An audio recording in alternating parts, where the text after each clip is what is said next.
Hello friends, welcome to our channel. So நம்ம வீடியோ பார்த்துட்டு திரும்ப ஒரு யூடியூப்பில் சால்வ் பண்ணி கூப்பிட்டுருந்தாங்க. எங்கன்னா நெற்குன்றம் கிட்ட ஒரு பாத்ரூம்க்கு வந்து டைல்ஸ் கட் பண்ணிட்டு போடணும். ஏன்னா டைல்ஸ் கேப் தான் போது நம்மளும் போய் செக் பண்ணணும். ரொம்ப சின்ன சின்ன டைல் இது. அதுவும் இல்லாமல் லெஃப்ட் சைடில் பார்த்தீங்கன்னா டாட்டாக வச்ச டைல் இது. ஏன்னா மாவு போட அப்புறம் தள்ளுறது ரொம்ப கஷ்டமாயிடும். பட் இருந்தாலும் ரொம்ப லீக்கேஜ் ஆகுது. இது கொஞ்சம் ஓரளவு ஸ்டாப் பண்ணணும் அப்படின்னாங்க. சரி, ஓகே, நம்ம செக் பண்ணி செட் பண்ணுறோன்னு சொல்லிட்டோம்.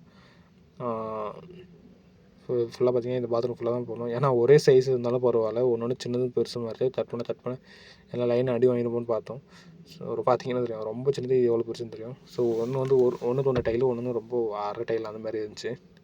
சரி பண்ணலாம் அப்படின்னு சொல்லிட்டு ஸ்டார்ட் பண்ணிட்டோம். வீடியோ ஃபுல்லாக பார்த்துட்டு வந்தேன், பண்ணதுக்கப்புறம் எப்படி இருக்குன்னு. ஸோ ஓனரும் எங்களுக்கு ஒயிட்லேயே போட்டால் போதுனாங்க. ஸோ வேறு கம்ப்ளீட் பண்ணி முடிச்ச அப்புறம் எப்படி இருக்குன்னு நானும் முடிஞ்ச அளவுக்கு லைன் அழகாக பார்த்து பக்குவமாக பண்ணிவிட்டேன். கட் பண்ணிவிட்டு ஃபுல்லாக தள்ளிவிட்டு நல்லா ஹேர் ப்ளோர் வச்சு ட்ரை பண்ணிவிட்டு அப்புறம் தான் ரோட் போட ஆரம்பித்தோம். போட்டதுக்கப்புறம் பாருங்கள் இது எப்படி இருக்குன்னு. முடிஞ்சாலும் ஃபுல்லாக எல்லாமே கவர் பண்ணிவிட்டோம்.